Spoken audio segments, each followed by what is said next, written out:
বেনাপোল স্থলবন্দর দিয়ে ভারত থেকে 2,31,840 পিস ডিম আমদানি করা হয়েছে। সোমবার ভারতের পেট্রোপোল বন্দর হয়ে ডিমের ট্রাক বেনাপোল বন্দরে প্রবেশ করে। পরে রাতেই বন্দর থেকে ডিমগুলো খালাস করা হয়।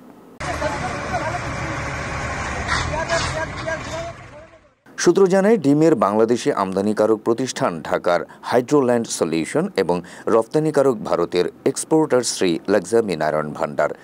ডিম নিয়ে আসা ভারতীয় প্রতি ট্রাকে 1,104 কার্টন রয়েছে। প্রতি কার্টনে ডিম রয়েছে 210 পিস করে।